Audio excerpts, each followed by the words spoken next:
la Siberia me parece, y también eran las dos únicas plantas, pero como era un país socialista, comunista, con esas dos plantas abastecían todo Rusia. Eran enormes las plantas. Esta planta tenía un promedio de 1000 trabajadores. La tecnología era avanzada para ese momento. Revisamos, vimos todo. La mayor parte de los ejecutivos vi que eran rezagados de la guerra y habían sufrido una serie de accidentes, y el director gerente, el director general de la planta, era un ingeniero mecánico que había ido a la guerra y había sufrido la pérdida de una pierna. En fin, eran muchos técnicos, muchos ingenieros que trabajaban en esa condición. Primero fueron a defender la patria y luego fueron a trabajar en los puestos que les correspondía. Bueno, vi la planta, vimos todo. Al tercer día, antes de mi regreso, mi traductor me dice: ingeniero, ¿sabe qué? Lo esperan en una sesión del directorio para despedirlo. Bueno, yo subí a la sesión directorio pensando de que me iban a despedir, darme la mano y todo, y fuera. No, era una sesión muy especial, en donde estaba el director gerente general, y habían como otros directores, había más, aproximadamente unas 12 a 14 personas, una mesa de directorio enorme, y al centro de la mesa de directorio vi un libro del tamaño de una Biblia, y todo el forro era bañado en oro, brillaba y era oro realmente, el libro, el forro, ¿no? Y entonces yo le dije a mi traductor: ¿qué es eso? Me dice: parece que te van a hacer firmar el libro de los que solamente firman algunas personalidades que vienen aquí, se llama a Rusia y a Kiev. Yo le digo: en mérito a qué, yo soy solamente un ingeniero que viene a cumplir su trabajo. No, me dice, no es por eso. Es porque tú vienes del Cusco. ¿Cómo? Le dije: claro, porque yo con él previamente había visto unas fotografías que yo llevé de Cusco, Perú, y le explicaba en los ratos libres con un café cómo era el Perú y el Cusco. Pero ellos ya conocían, sabían de la cultura inca, conocían la cultura inca y sabían en el mapa de Sudamérica dónde estaba Cusco, mas no conocían dónde estaba Perú. Claro que en el mapa veía Perú en letras, pero ellos decían: nosotros conocemos en el mapa Cusco, sabemos la historia de Cusco, y usted, ingeniero, viene de ahí, por eso es que usted va a firmar el libro ilustre del libro de oro de los visitantes ilustres. Yo me quedé pasmado. Y efectivamente me llamaron con aplausos, fui, y era un libro hermosísimo donde habían ido personalidades, habían ido presidentes de otros países, se habían firmado en ceremonias, había un papa, etc. Y yo estaba firmando en la parte de baja con esas personalidades. Felizmente había llevado un sello de mi compañía, que esa vez en mi compañía era Estudios Industriales S.A. Sellé, firmé, me abrazaron, me dieron la mano, era increíble. O sea que el Cusco era conocidísimo por su arquitectura. Sabían ellos ¿qué se llama? De los incas. Conocían. Había transgredido frontera tras frontera. Y ni siquiera les importaba, ni sabían dónde estaba el Perú, pero sí Cusco. Esa es la imagen. Yo me alegré tanto que fue fantástico el viaje. Me regalaron una tetera que se llama, un samoyaba, creo que se llama, de plata, donde se prepara el té. Ellos toman bastante té con vodka, etc. Eso fue la historia increíble que pasé, y esto lo cuento, casi nunca lo hago, en mérito y homenaje a este Día del Cusco. Tengo otra, que es, ¿cómo se llama? El nombramiento del 28 Congreso Interamericano de Ingeniería Química en Cusco. Se nombró en el 26 Congreso Interamericano de Ingeniería Química en Colombia, Cartagena de Indias. Ahí se nombró a este congreso, pero se nombraba en votación en la directiva, y habían 3 postulantes por países. Estaba Alemania, estaba Brasil y estaba Argentina. Los 3 estaban postulando a que sean sede de ese fabuloso congreso. Y nosotros en Cusco, fui con otro ingeniero que tenía mucha ascendencia, el ingeniero Víctor Ramírez, que era trujillano, y resulta que hablamos nosotros con la junta directiva, le dijimos: oiga, ¿siempre van a ser solamente las potencias las que van a tener este congreso? No es posible de que otros países en desarrollo podamos tener un congreso de eso para mejorar nuestra economía o ver el desarrollo industrial o el avance de la ingeniería química. Llegamos a convencerlos a tal punto de que en la próxima votación, de que fue el mismo Cartagena de Indias al día siguiente, ya estaba comenzando 3, 4 días que se llama el Congreso, decidieron, nos llamaron y dijimos, aceptamos, señores, el Congreso se va a hacer no en Alemania, no en Brasil, no en Argentina, en Perú. Maravillados. Pero, ¿en qué parte de Perú? Entonces ellos pensaban, Lima pues es la capital, Lima tiene todas las facilidades. Entonces otra vez tuvimos que reunirnos y decirle, oigan, Lima siempre es el centro de todo. En Lima se hace todo, está muy centralizado. ¿Por qué no vamos a Cusco, por ejemplo? Es descentralizado y llevamos un poco de estas noticias allá, que también hay una buena universidad del cual yo soy. ¿Por qué no lo hacemos allá? Logramos a convencerlo, de tal forma que en la sesión final, en la clausura, dijeron, señores, el 28 Congreso de Ingeniería Química, que es internacional, se llevará a cabo en Perú, en la ciudad de Cusco. Nos quedamos maravillados y todo el mundo aplaudió contentísimo, porque todo el mundo quería venir a ver el Cusco. Todos votaron, hasta los canadienses que querían llevarse al Congreso de Canadá, o Argentina y Brasil, dijeron, fantástico, nos vamos a conocer el Cusco. Y nos vinimos. Hicimos el Congreso, el 28 Congreso en Cusco, lo cual nosotros consideramos que fue muy importante, fue apoteósico y fue un logro que se logró para el Cusco. Eso quise traerlo rápidamente en homenaje a este importante día del Cusco. Bueno, dicho esto, pasaré rápidamente al tema que nos reúne ahora. Es muy importante porque se trata de enfocar, aunque brevemente, la situación de la industria química en donde nosotros pues, tenemos que ubicarnos en forma laboral. Lo diré muy rápidamente para que tengamos, de repente muchos lo conocen ya, la industria en general en el Perú se clasifica en 5 rubros. El primer rubro es la industria pesada o industria base, que la llamamos nosotros. Y esta se subdivide, la industria pesada se subdivide en 5 industrias subsectores. El primer subsector es la metalurgia, que es ya ustedes saben, la transformación de los minerales metálicos, ¿no? Tenemos, por ejemplo, el complejo metalúrgico La Oroya, es un ejemplo. Tenemos algunas refinerías que están comprendidas en ello, que es, por ejemplo, la de Hilo, la refinería Cajamarquilla, las cuales tengo el gustísimo de conocer. Yo conozco todas esas refinerías, incluso La Oroya. No he trabajado ahí, pero conozco. También las plantas de flotación, tenemos varias en, ¿qué se llama? En Huancavelica, en Junín, etcétera, ¿no? Tenemos también la metalurgia de San Nicolás en Ica. Este grupo pertenece a la metalurgia que está como subgrupo de la industria pesada. Luego viene, en segundo punto, la siderúrgica. Ya saben ustedes, transformación del hierro y el acero en productos más livianos. Saben también qué productos tenemos, ¿no? Una infinidad de productos, no diré una infinidad, perdón. Tenemos el acero de construcción, tenemos perfiles de todo tipo, en diferentes grados de acero y combinaciones, etcétera. Tenemos a Sider Perú y a Aceros Arequipa en el sur y Sider Perú en el norte. En el tercer punto está clasificada la petroquímica. Bueno, la petroquímica actual, no propiamente como una industria de transformación, no tenemos petroquímica realmente avanzada, pero sí la petroquímica como refinería de petróleo. Ya sabemos, la transformación del petróleo en múltiples derivados. La principal refinería está en Talara, tenemos la Pampilla, tenemos en Conchán, tenemos en Loreto 2 refinerías, tenemos en Ucayale, Amazonas, y vale la pena decir que la Pampilla es la que refina en mayor volumen de derivados el petróleo. Como cuarto punto tenemos el rubro de la energía nuclear.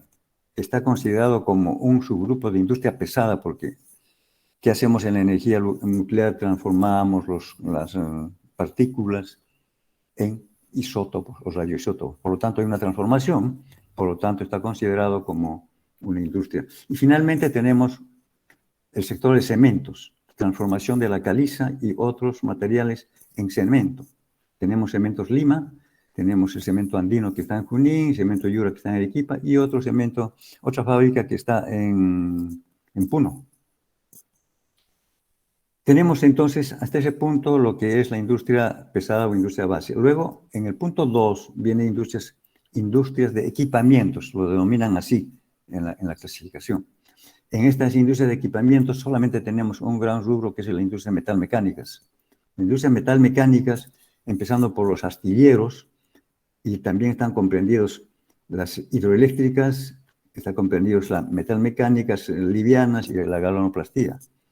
En la metalmecánica pues, grande conocemos, por ejemplo, el astillero Sima, que es un astillero inmensamente grande, avanzado tecnológicamente, es lo más grande que tenemos en Perú y este astillero prepara todo tipo de embarcaciones, no solamente a nivel peruano, sino a nivel sudamericano. Es lo más grande que tenemos, es lo más importante. En hidroeléctricas tenemos muchísimas. Tenemos la que abastece de energía Lima, Antunes, Mayolo y Huinco. En Cusco tiene usted la hidroeléctrica de Machu Picchu. En fin. Y tenemos también incluido dentro de esto las ensambladoras. Teníamos antes una ensambladora de autos, ahora creo que de autopartes ya no existe eso, pero siempre hay autopartes. Y galvanoplastía que está incluido dentro del rubro número 1 de industrias de equipamientos, la galvanoplastía. Como punto C, o tercer punto, de las industrias tenemos las industrias ligeras o de consumo. Dentro de eso tenemos la industria textil, la azucarera, las lácteos, donde está leche y derivados, tenemos oleaginosas, donde está semillas de algodón, aceitunas, palma aceitera, aceite de pescado. Luego tenemos las molineras, tenemos las conservas, donde están los alimentos y la pesca en conserva. Y luego, finalmente, bebidas gaseosas y alcohólicas en el rubro C. En el rubro D, el cuarto punto, tenemos la industria química, netamente química. Esta industria química que tenemos en Perú produce principalmente sustancias químicas de química básica, por decirlo así, abonos, plaguicidas, pinturas, resinas sintéticas, productos de caucho, plásticos y curtiembres. Para especificar esto llevaría tiempo, pero dentro de lo que es, por ejemplo, resinas, generalmente estamos importando muchos componentes. Hay pocas plantas de elaboración de resinas, etcétera. Plantas de PVC, de cloruro de polivinilo, tenemos pocas. Tenemos una sola a partir de la sucroquímica en Paramonga. De ahí dejamos de contar. Se está importando toda esta clase de materiales para elaborar una serie de productos, lo cual no quisiéramos, pero desgraciadamente es así. Y en muchos sectores, no solamente en la industria química, que todo el sector industrial. Las curtiembres también están incluidas dentro de la química básica. Y la química ligera, donde tenemos productos de tocador, productos de farmacia, etc. Todo esto, productos de uso doméstico, por ejemplo, también es una química ligera. Y finalmente, las industrias diversas. En las industrias diversas tenemos madera, calzado, agrícolas, agroindustria, etc. La madera es un rubro muy importante porque hay que tener en cuenta que casi un tercio del país es una selva riquísima en todo tipo de maderas. Lo que pasa es que tal vez no sabemos explotarlo, no nos dejan explotar, no sé qué ocurre, pero nosotros deberíamos ser grandes exportadores de aquellas maderas que es factible exportar. No podemos exportarlo ni depredar ningún tipo de madera que son especiales, ¿no? Por ejemplo, la caoba es una madera riquísima, muy, muy apreciada en todo sitio, cedro caoba, pero tampoco podemos deforestar ni depreciar este tipo de productos. Bueno,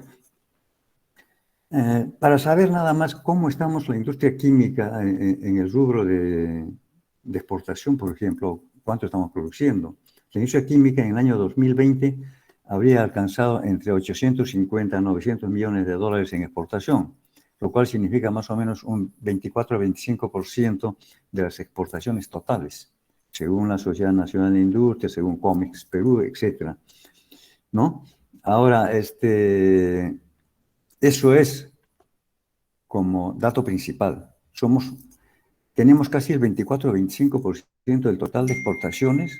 Es realmente grandioso, es una maravilla. ¿Por qué? Porque ningún país tiene semejante cantidad de participación en las exportaciones, excepto en Perú la minería, por ejemplo.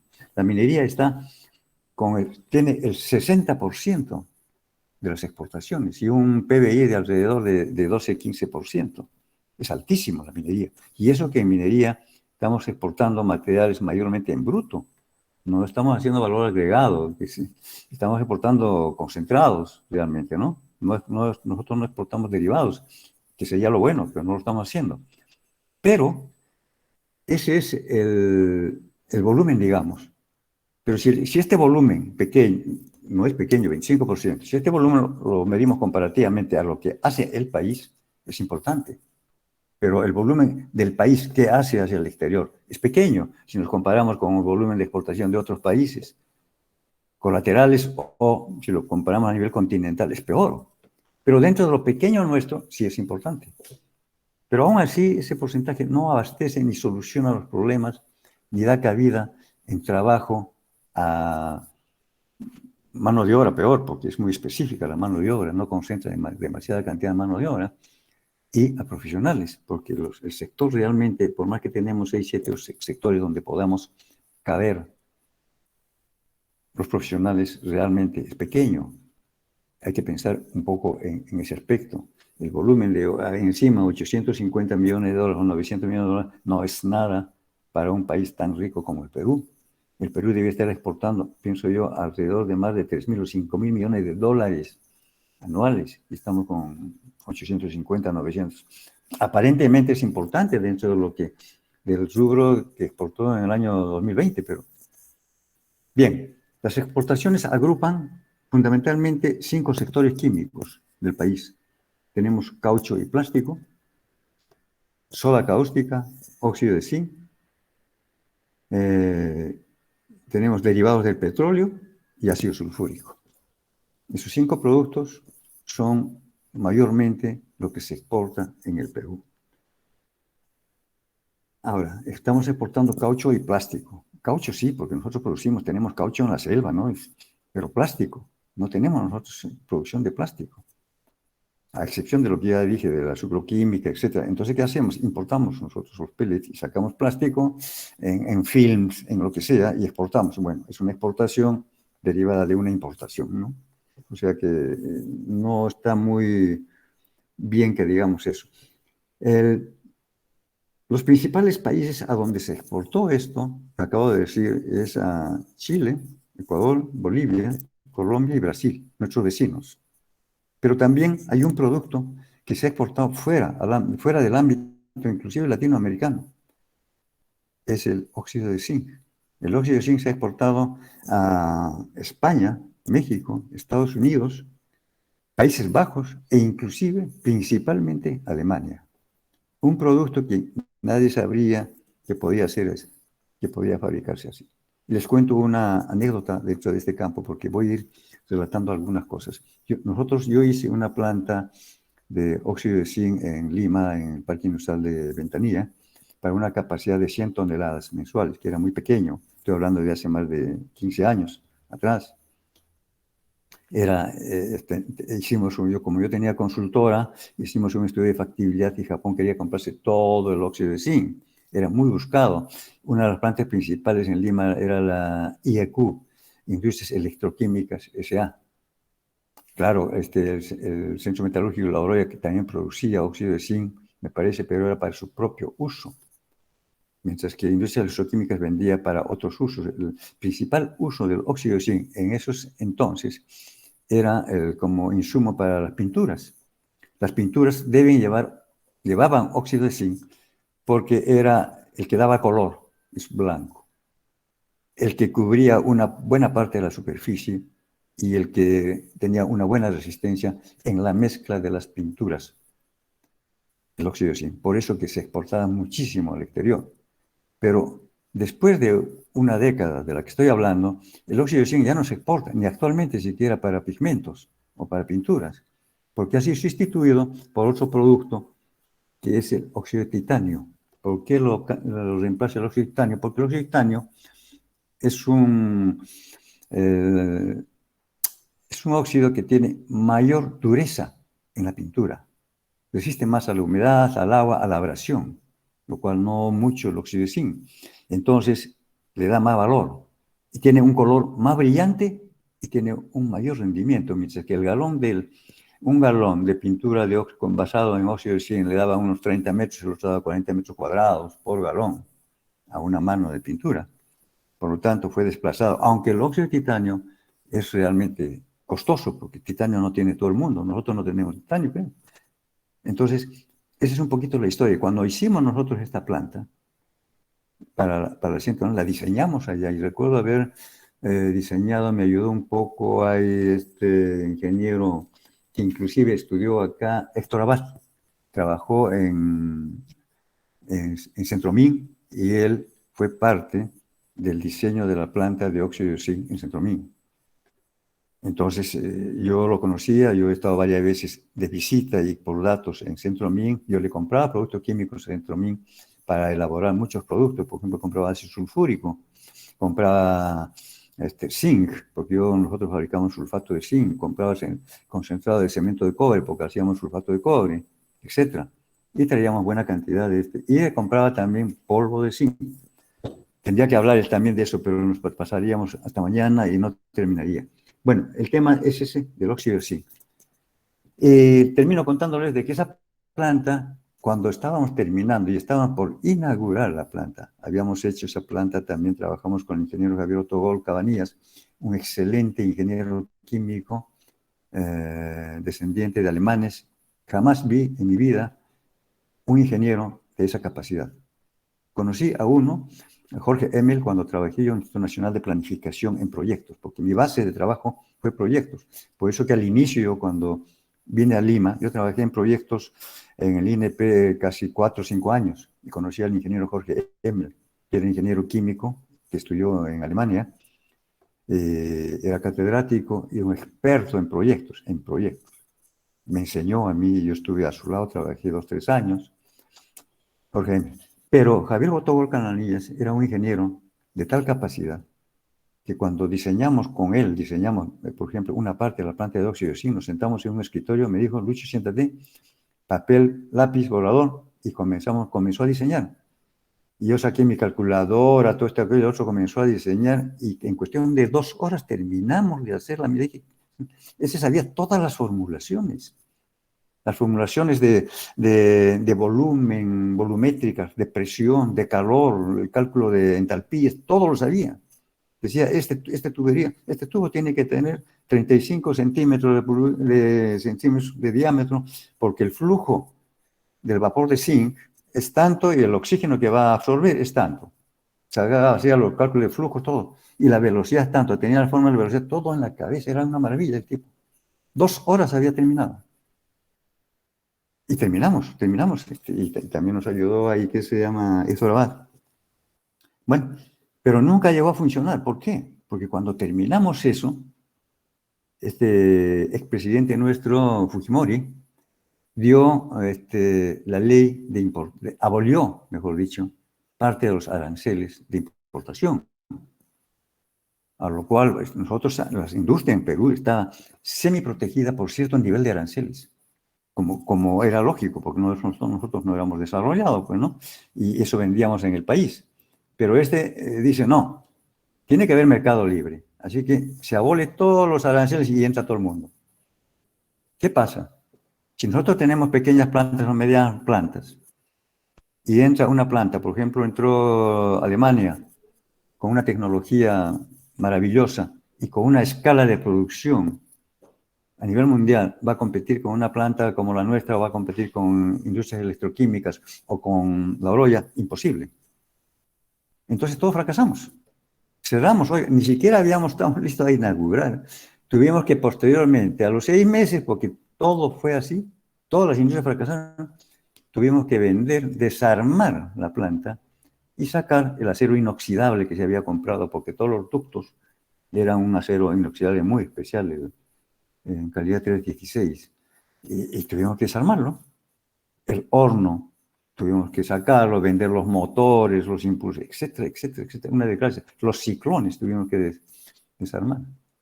Bueno, esa es una historia. Después contaré alguna otra. Tengo un montón de historias de este tipo. Y bueno, el óxido de zinc. Hablemos un poco de proyectos. En proyectos en Perú, importantes, digamos, más que todo dentro del sector petroquímico, que son los proyectos más grandes y que los que desearíamos todos de que se instale en nuestro país, ¿no? Eso lo conoce muy bien este Marco y hay otro colega que son especialistas, los TROMIS, que se llama en gas, en petróleo, en petroquímica. Espero que dentro de poco nos den una buena conferencia para ilustrarnos mejor. A partir de, tuviéramos una red de distribución adecuada del gas de camisea hacia, por ejemplo, el sur del país, para el caso de industrias, digo, para el caso de iluminación, otros usos en los hogares, ese es otro problema.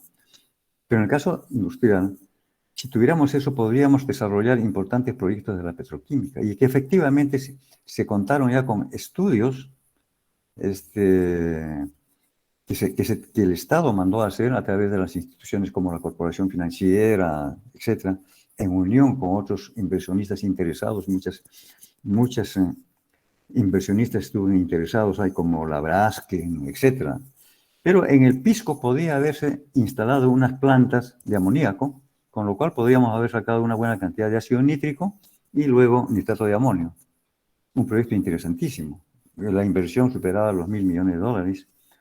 Y asimismo, una planta de fertilizantes a base de amoníaco y urea, lo cual superaba también una inversión de más de $2.000 millones con proyectos de factibilidad definitivos y hasta con estudios de impacto ambiental aprobados.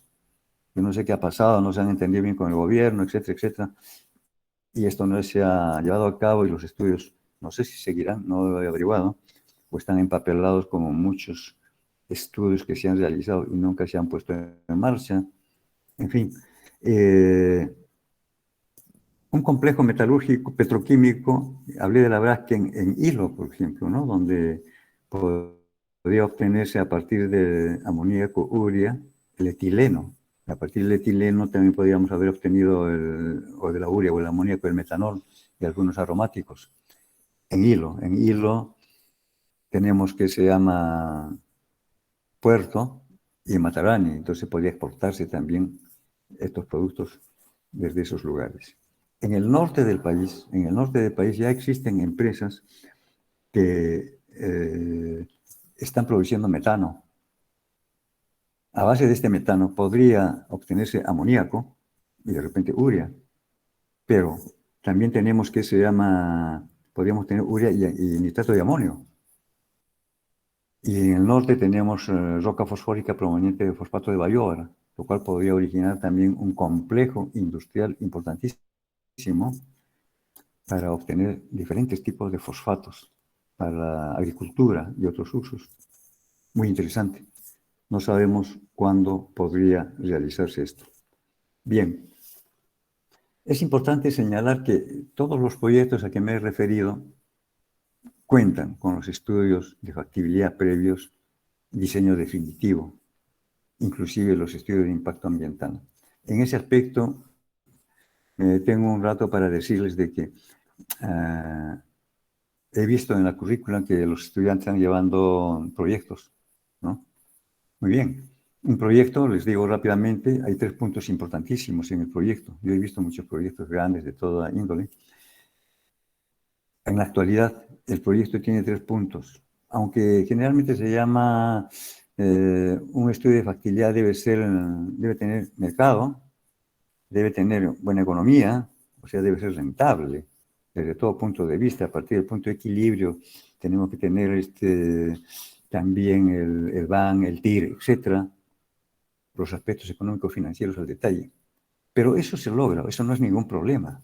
El mercado, si no hay mercado, usted no hace nada. Se corta el proyecto y terminó. No se continúa. Un aspecto importantísimo, la ubicación. Después de mercado, seguimos con la parte tecnológica, conseguimos la maquinaria aquí o allá, compramos maquinaria, tecnología, la ponemos. No hay problema. Pero la ubicación, señores. Todos los problemas que tenemos nosotros en las mineras, por ejemplo, son problemas de ubicación. No es problema de otra cosa.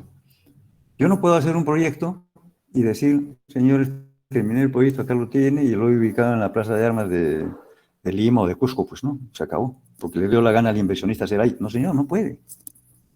Estoy exagerando, pero la cosa es así. un ejemplo concreto y real, tía María. ¿Cómo es posible de que se haya hecho un estudio que se llegó al nivel de definitivo después de haber pasado todas las etapas previas, demanda, tecnología, económico-financiera, distribución, que es otro aspecto de la planta, rentable completamente, y lo voy a ubicar en un punto a 3 o 4 kilómetros de una población que tiene hace 100 años, que tiene un río grande que es el sustento de su vida y de su agricultura, hasta colegios tienen en esa zona, 3 kilómetros, 4 kilómetros, voy a poner la planta de lixiviación de óxidos o sulfuros de cobre. No podría ser de ninguna manera. Ese proyecto tuvo que cortarse ahí, no ir más allá. Los proyectos de factibilidad son así. Señores, ubicación no funciona, chao. No continúa ninguna otra etapa, murió y el proyecto pasa al archivo, se gastó esa parte y se acabó. No va más, pero ¿quién tiene la responsabilidad ahí? Los ingenieros, la empresa que ha hecho eso, a mí me han dicho que yo haga el estudio, voy a demostrar, y me han dicho que lo ubique ahí, lo he ubicado, pues, ¿no? A mí me pagan por el proyecto y me voy, chao. Es que no es así. Ese proyecto nació mal. ¿Por qué? Porque ese proyecto no debió haberse le dado la concesión de explotación en, ¿dónde? Energía y Minas. Energía y Minas tiene una dependencia que es el INGEMET, el Instituto Geológico Minero Metalúrgico. Este instituto es el que entrega las concesiones mineras a todos. Usted va, ¿sabe qué? Tengo una mina de cobre en Sasaeomán y que, ¿sabe qué? Tiene 2 hectáreas y quiero explotarlo.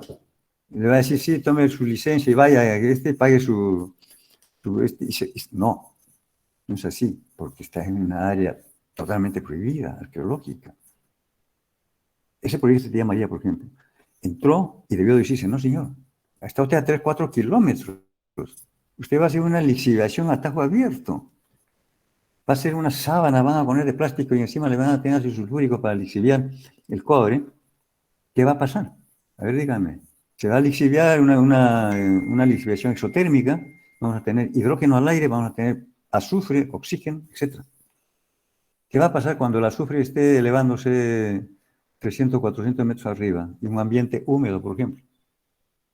Formará ácido sulfúrico, porque es azufre, tiene oxígeno, o tenemos ozono, que más fácilmente todavía se combina si es que está más arriba.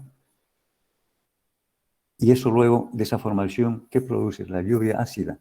La lluvia ácida se traslada hacia todo el ambiente, a kilómetros de kilómetros. Puede llegar al mar.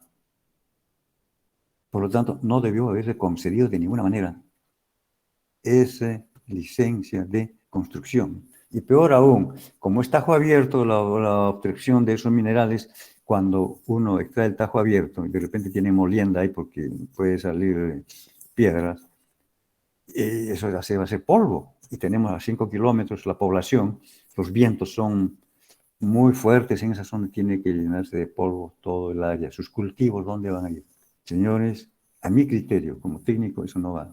Pero ¿quién es responsable? No ellos. Es responsable el INGEMET por haberle dado. Y encima, el INGEMET tiene la responsabilidad de que cuando va un inversionista a decirle, oye, tengo esto, señor, acá no se puede. Pero yo le puedo dar otra opción. ¿Sabe dónde? En tal sitio, en tal cerro, al lado de tener un óxido de cobre de la patada. Y les digo dónde hay y no lo están sacando. Por ejemplo, lo están sacando en Carabaya, Puno, donde están los yacimientos que se llaman muy grandes de otro tipo de minerales, donde está el litio.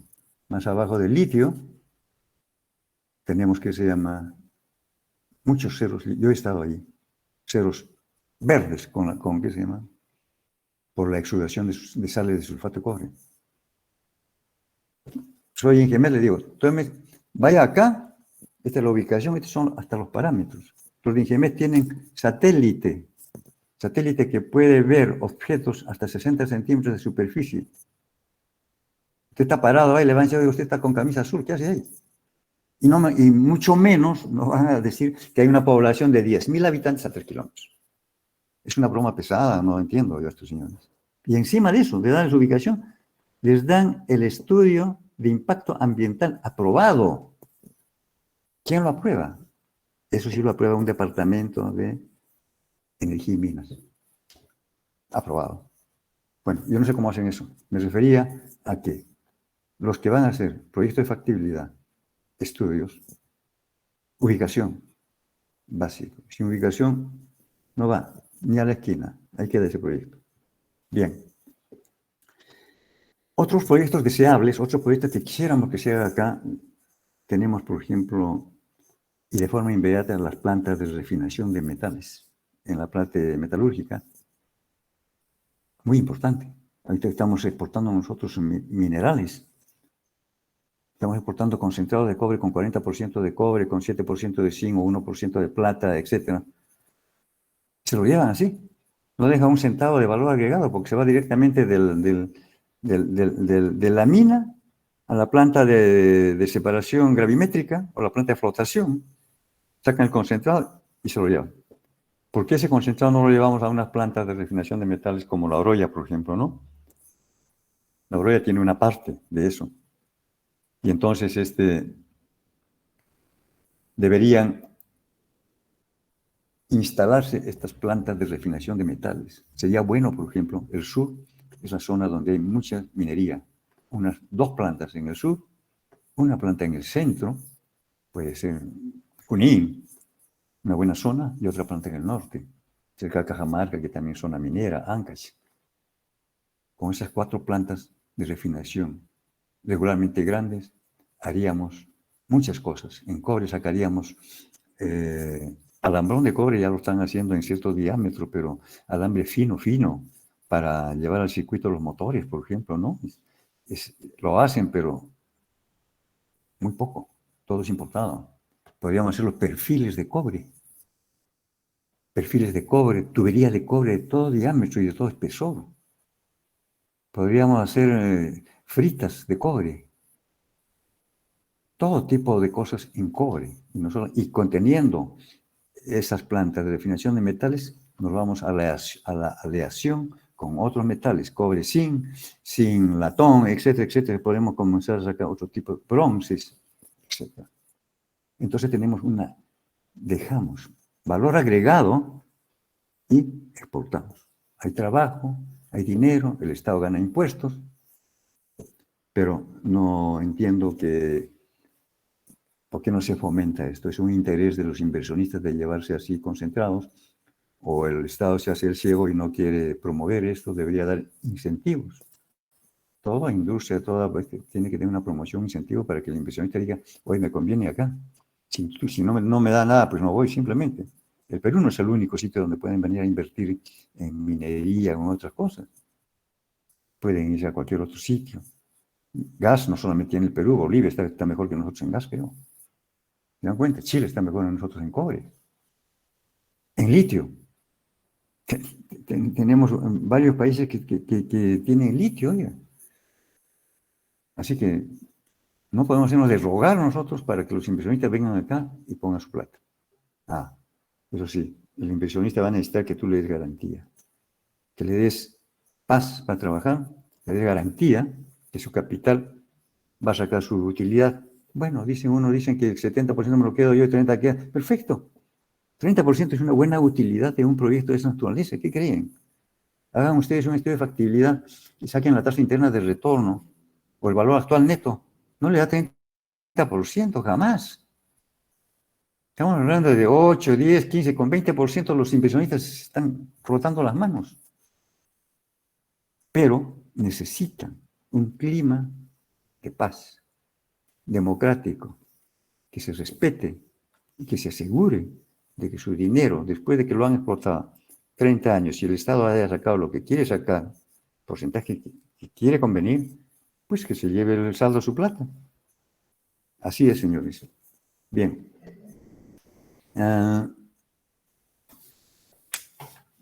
Quiero hablar rápidamente algo sobre, no sé cómo estoy con la hora, sobre las capacidades de la ingeniería química, algo de esto, por favor. La ingeniería química, como ustedes saben, es una rama de la ingeniería más importante en cuanto a su actividad. Trastoca casi con las necesidades de la medicina y inclusive actualmente la aeronáutica espacial. Es decir, la formulación y elaboración de antibióticos, medicinas por sus propias reacciones químicas y moleculares conllevan a una infinidad de medicamentos. Y el ingeniero químico, bueno, también los químicos, no podemos quitarle la chamba a ellos. El ingeniero químico sabe de reacciones químicas, sabe de los elementos químicos, pero ahí queda, ¿eh? El químico hace sus ensayos, sus laboratorios, lo que quieran, pero hasta ahí. Pero las plantas de fabricación, la dirección, la construcción, el proceso, las operaciones, lo hace el ingeniero químico, lo dirige el ingeniero químico. Nos apoyan los químicos, nos apoyan los farmacéuticos. Nosotros hacemos la planta, instalamos, la ponemos en marcha y el farmacéutico solamente la opera y pone y la vende los medicamentos, eso es todo. En el campo, estamos llegando ya en el campo espacial, como ustedes están viendo. Tenemos las fibras de alta presión, temperatura, láminas como el grafeno, combustibles de altísima duración y de eficacia y de bajo costo. Se está llegando a todo eso, está reemplazando los combustibles antiguos que usaban estos cohetes con otros nuevos. ¿Quiénes están metidos ahí? El ingeniero químico. No pueden llamar a otra persona, a otro profesional. Un mecánico electricista no va a ir. Un farmacéutico con sus pastillas, un químico con su laboratorio. El ingeniero químico es el que tiene que ver eso, necesariamente. Es importantísimo. Lo que pasa es de que estamos en nuestro país, pues a veces no salimos a trabajar en otras cosas, en otras áreas, en nuestra profesión. Y justamente para eso es que yo digo de que requiere ingenieros altamente preparados en física, en química, termodinámica, obviamente en sistemas de software, actualmente, para que entreguen respuestas rápidas y en tiempo real de los procesos, de las operaciones, de los costos, del diseño. Estamos llegando a la época del diseño en 3D, señores. Dice que para el 2025 va a salir el primer auto diseñado en 3D y que no va a costar más allá de 3.000 euros, equivalente más o menos a 4.000 dólares. Estamos llegando a ese punto, señores. Estamos sobre la marcha en el 4D, industria 4.0, pero cabe mencionar que en el Perú tenemos más de 51 universidades, en las que está incluido, por supuesto, San Antonio Abad, hasta diciembre del año 2019. Después de eso no sabemos cuánto han aumentado estas universidades, porque están creando, como dice César Acuña, como cancha, porque hay todo tipo de universidades. Dentro de estas universidades, de estas 51, hay 11 universidades que enseñan ingeniería química, entre las cuales está San Antonio Abad. 11 universidades. Así que es una competencia durísima. Si ponemos a pensar, yo no sé cuánto está sacando la San Antonio Abad acá, si ponemos a pensar que está sacando 20 egresados por año, cuando yo me gradué, nos graduamos 12. Después vi que habían promociones de 14, 15, creo que 20 y hasta más. Pero suponiendo, en el menor o mayor de los casos, haya 20 egresados, ¿cuántos serían con 200, con 11 especialidades en estas universidades? Serían 220 ingenieros que saldrían anualmente a buscar trabajo. ¿Dónde encontramos trabajo, señores? ¿Han visto ustedes la ingeniería química, lo que es relatado, la industria química, perdón? Es una industria que no tiene gran desarrollo. Ya les dije, el 25% de participación en la exportación es en el volumen de nuestro país. Pero nuestro país está en un volumen pequeño frente a otros. Esa es la realidad. Entonces, estos ingenieros tienen que estar muy bien preparados porque tienen una competencia altísima.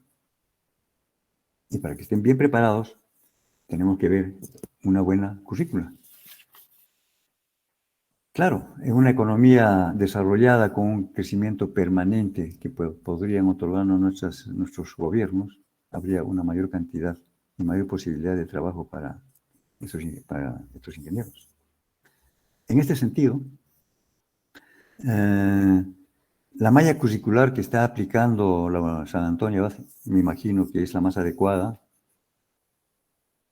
la más rigurosa en las expectativas que está dando, me imagino así. He visto algo de la malla, es competente, es voluminosa sobre todo, ¿no? Nosotros hemos estudiado en mi época 6 años, no sé, creo que es ahora 6 o 5 años, me lo dirán de ustedes. Si son 6 años, magnífico, porque tiene más tiempo.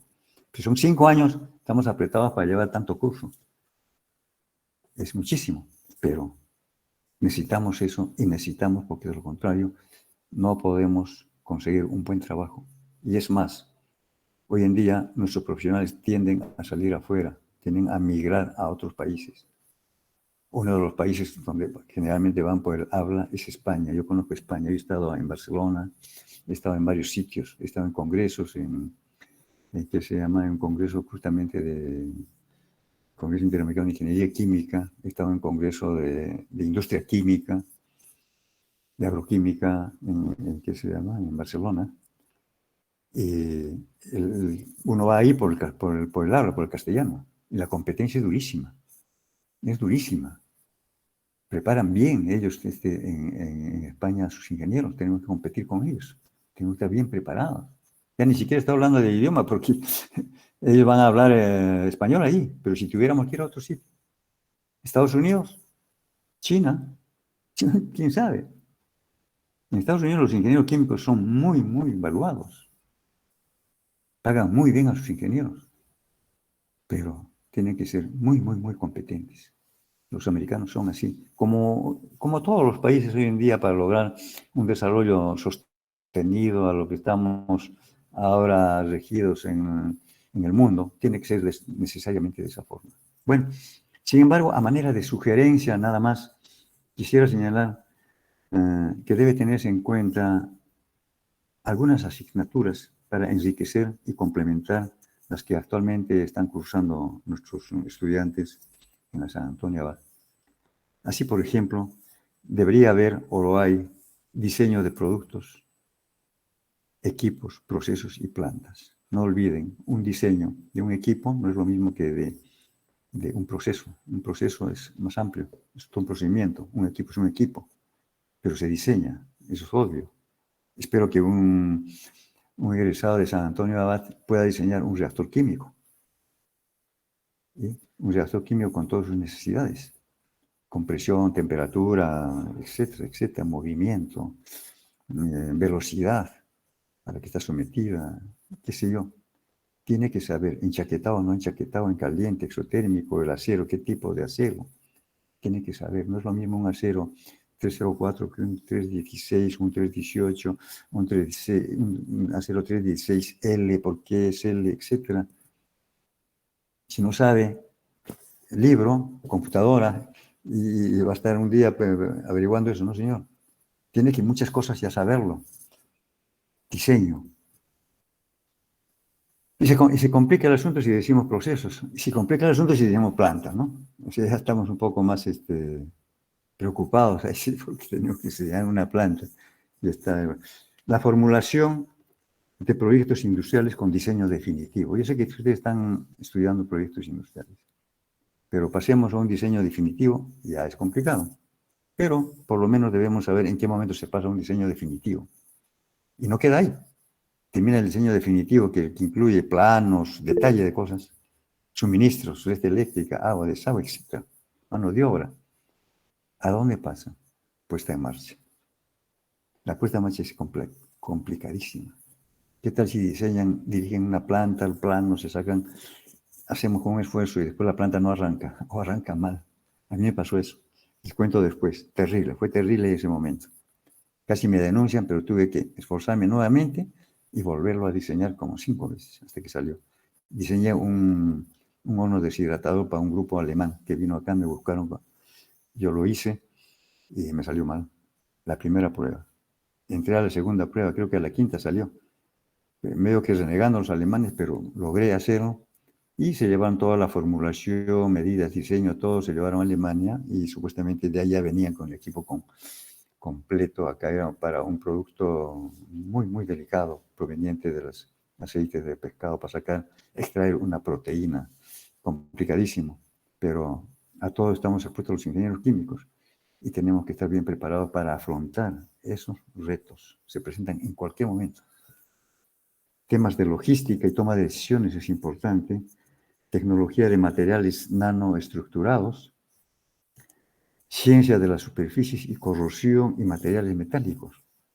Yo aprendí mucho de corrosión cuando vendía productos químicos a Polvo de Zinc, a Sherwin-Williams y a Vencedor. En Vencedor teníamos un ingeniero que se llama Víctor Ramírez, que se ha retirado, salió de esta universidad y trabajó, era jefe de producción.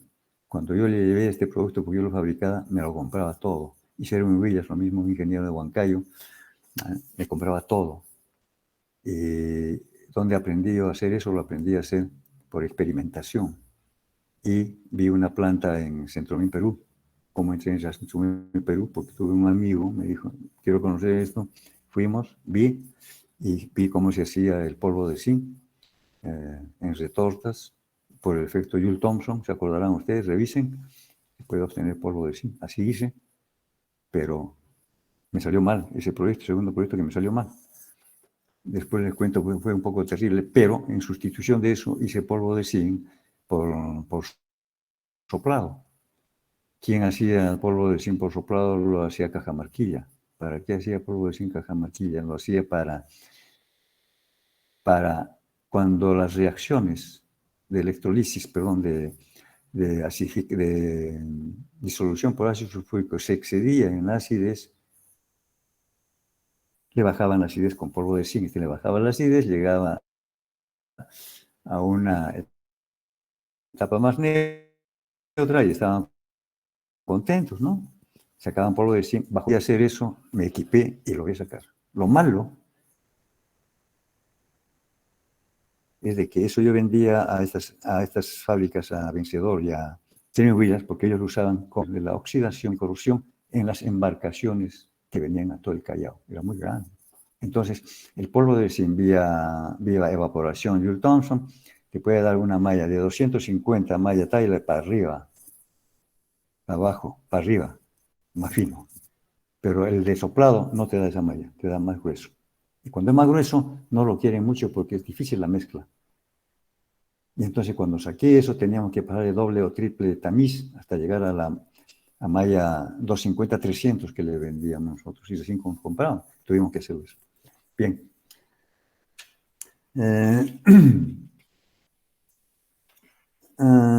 Bueno, finalmente les quería decir de que ese era más o menos el programa que tenemos y que los ingenieros en la universidad tienen que estar debidamente preparados. Es muy dura la pelea afuera. Hay muchas universidades en Perú y todos competimos. Salimos a un mundo de competencia. No se olviden de que estamos entrando, casi ya estamos en la industria 4.0 o la revolución industrial, la cuarta revolución industrial. Ya saben ustedes más o menos en esa cuarta revolución industrial lo que tenemos, de lo que estamos preparados. El ingeniero químico tiene que estar preparado para eso. Y no solamente esa es la cuarta, inmediatamente se nos viene la quinta, donde ya la época es robótica. En la cuarta revolución industrial, un robot le puede servir a usted un café en un restaurante. En la quinta revolución, o la industria 5.0, un robot le va a atender en la parte administrativa, decir, oiga, usted tiene que pagar su café por 2 euros o $1, si no lo paga, lo llamo a la autoridad o a seguridad. Fíjese a dónde hemos llegado. Y eso va a ser en la quinta. Y estamos muy próximos. Pues es importantísimo de que tenemos que prepararnos. Para terminar, hay un punto que no quiero olvidarme, que es que los ingenieros químicos no solamente estamos preparados para trabajar en alguna dependencia, en alguna fábrica o donde nos llamen. Nos estamos olvidando el ingeniero químico tiene que ser un emprendedor. El emprendimiento es algo que lleva en forma innata el ingeniero químico. ¿Saben por qué? Porque el ingeniero químico es un nato investigador. Le gusta investigar, le gusta hacer pruebas, fracase o no fracase, tiene una inquietud para eso. Y eso nos lo han dado durante todos nuestros años de formación. Por lo tanto, ese no puede fracasar en un emprendimiento. No hay que tenerle miedo al emprendimiento. Hay muchísimas oportunidades en muchísimos sectores productivos. No solamente la industria química. Tenemos ¿qué se llama? La agroindustria, la agroquímica. Hay cientos de oportunidades. Yo he asesorado bastante, hasta ahora estoy asesorando una industria agroquímica que está ubicada en Arequipa, con una alta producción de, ¿qué se llama? De cebollas, ajos, todo ese tipo de cosas. Está exportando a Estados Unidos ahora. Hemos tenido maquinaria instalada para pelado, para todo tipo de cosas con los ajos y las cebollas, y tiene una gran... Y el Perú tiene muchísimos campos de agricultura donde hay cabida para, ¿qué se llama? Para este tipo de emprendimientos. Entonces, eso quería decirles, no se asusten, hay que prepararse para el futuro, hay que ser emprendedores, hay mucho campo, hay emprendimiento hasta en consultoría, conozco muchos ingenieros, ya no quiero contarles mucho cuento porque conozco muchísimos ingenieros químicos de acá que están en medio ambiente, por ejemplo, trabajando en Lima. Hay uno en seguridad industrial, está Rubén Valdivia, que ha egresado acá, que salió, no encontró trabajo en Lima, comenzó a vender guantes, mamelucos, qué sé yo, en seguridad industrial. Y de pronto puso una tienda y de pronto se puso a elaborar. Y es efectivamente, plásticos, hules, todo tipo de materiales. Es una pequeña industria, creció, es un emprendimiento. Las necesidades a veces a uno lo hacen emprendimiento. Yo fui emprendedor no por necesidad, fui emprendedor porque dije yo fui consultor siempre, y fui consultor no porque quería realmente, no. Yo cuando me egresé de la universidad estaba yendo y tenía una carta de aceptación para trabajar en el complejo metalúrgico La Oroya. Yo fui el primer ingeniero graduado de mi promoción. Yo me gradué en febrero del año 1977. Y apenas me gradué, los de La Oroya llamaron a los recién graduados, yo me presenté y me dijeron, lo esperamos en Lima para que venga a trabajarse al centro, ¿no? Bueno, pero antes de eso, un mes antes, no, en el sexto año recibimos un curso de preparación y evaluación de proyectos industriales por parte del Instituto Nacional de Planificación en Arequipa. Nos fuimos, unos cuantos, y estuve ahí. Me preparé durante una semana exhaustivamente. Proyectos muy interesantes. Pero cuando ya me venía a Lima para presentarme con mi título en la mano a La Oroya, me venía por tren porque no tenía dinero para pagar un pasaje por avión. Así que me vine por tren. Llego a Arequipa y me encuentro con este profesor Arévalo del Carpio, Hernán Arévalo del Carpio, un experto en proyectos industriales. Y me dice, ¿dónde vas, Lucho? Me reconoció. Hola, ingeniero Lima, estoy yendo a Lima, tengo ya trabajo en este. ¿Ya tienes trabajo? ¿Dónde? En La Oroya. En La Oroya, me dice. Pero yo te he preparado a ti hasta una semana ¿Ya tienes tu tesis? Tengo mi tesis. He estado acá una semana de proyectos, te puedo preparar más, ¿para no te queda? No, le digo, yo tengo acá mi carta. Y La Oroya en esa vez era lo máximo para ir a trabajar uno. Habían dos sitios donde poder trabajar uno. Petro Perú, Talara y La Oroya, los centros más grandes. Pues no había otra cosa en industria química. Y bueno, le dije, me estoy yendo a La Oroya. No, me dijo. A ver, me llevó a mi un café y me llevó al INP, a las oficinas, unas oficinas inmensas. Me presentó a Jorge Emmel, ingeniero químico alemán que les conté. Me explicó de los proyectos, oye, que me quedé maravillado. Todo esto hace el ingeniero químico. Te vas a meter a una fundición, sin hablar mal, por acaso, de los que trabajan en fundición, ¿no? Te vas a meter a una fundición, ¿qué? ¿Quieres morirte intoxicado de plomo? Me decía, o te vas a quedar ahí. Lo que va a pasar contigo, me dice, vas a ir ahí, vas a salir de vez en cuando, te vas a casar, vas a tener 8 hijos ahí, no sales y te quedas para toda la vida.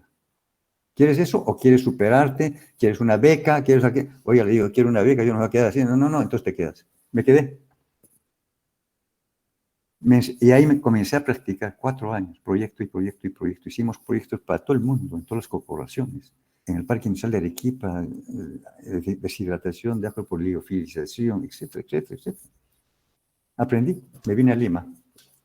A los 4 años me aburrí. No me aburrí, sino que tenía una beca para Bélgica, y no me lo dieron a mí, se lo dieron a otros, se lo dieron al hijo del gerente, que había estudiado en la uni, un recién egresado. Y este ha estudiado en la uni, así que tiene prioridad porque es hijo del gerente. Ahí yo le dije, ¿sabe qué? Agarre su beca, ya sabe. Yo renuncio, le dije. Que no, sí. Acá está mi carta. Le boté la carta en el escritorio del gerente general. Le dije, conmigo no hay esto, le dije. Abuso de ese tipo no soporto ni a mi padre, le dije. Acá tiene su carta de renuncio y chao. Al día siguiente agarré mi ómnibus, me vine a Lima con mi maleta. Ni siquiera me dieron mi indemnización, que me la mandaron después de varios meses. Después de 4 o 5 años que trabajé. Mis colegas no quisieron, pero yo dije, no. Si este tipo de abusos lo soporto ahora, no lo quiero soportar más en adelante.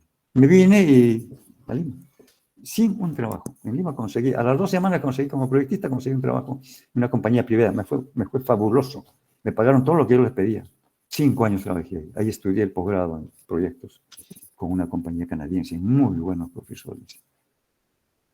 Desgraciadamente se fueron acá. Bueno, estábamos en eso y ya me perdí. Creo que estoy hablando mucho, pero vayamos por el emprendimiento. Para terminar, trabajé en consultoría. Cuando ya estaba cansado, dije, yo he hecho muchos proyectos. Hago proyectos para todo el mundo. ¿Por qué no va a ser un proyecto para mí? Ese fue. ¿Por qué? Porque tenía el gusanito de la investigación, de la creación, la creatividad y quería mis productos químicos en mi fábrica. Y la puse. Ahí comencé yo con los sulfatos metálicos. Me alquilaron un lotecito pequeño en el Callao, tenía mis oficinas de consultoría en Centro Lima. 100 metros cuadrados puse ahí, me vendieron unos reactores de plomo y ahí comencé a desarrollarme en la parte industrial. Y crecí muy grande, hasta que atendíamos a toda la minería con diferentes tipos de productos. Más adelante hablaríamos de eso, es enorme.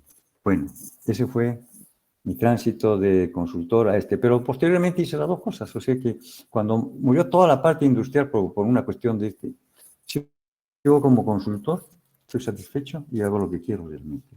El emprendimiento es algo muy importante para los ingenieros químicos. Creo que voy a terminar con eso, sin antes, espero que les haya gustado en algo, les haya servido en principio en algo. Quiero agradecer a la doctora colega Masco, como también a todos los que ustedes han escuchado, esperando principalmente de que hayan encontrado algo de valor y de aprendizaje en todo lo que he dicho. Tengan fe, estudien bastante, sean emprendedores, es lo que les puedo decir ahora. Muchísimas gracias por escucharme y feliz día del Cusco nuevamente. Gracias.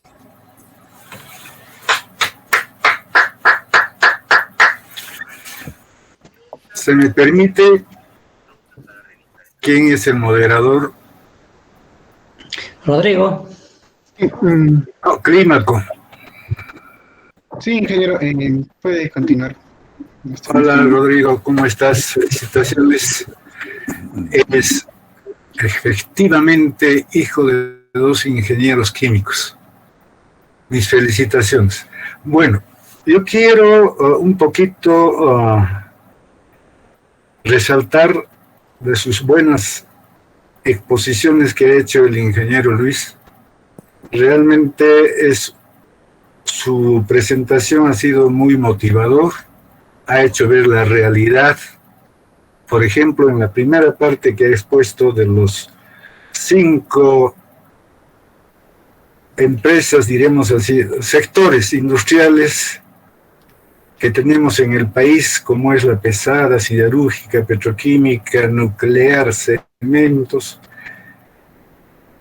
Lamentablemente, de un tiempo a esta parte, para estos sectores de la industria, ingeniería química ha sido pues prácticamente cortado su espacio. Se han especializado, como es el caso de la minería, o sea, ingeniería de minas, se ha creado ingeniería metalúrgica, existe ingeniería mecánica eléctrica, alimentaria, ingeniería de industrias textiles, en fin. Se ha cortado en realidad en muchas especialidades en ingeniería química. Y ciertamente, mirando este primer panorama, estaríamos un poco decepcionados del estudiante y futuro ingeniero químico.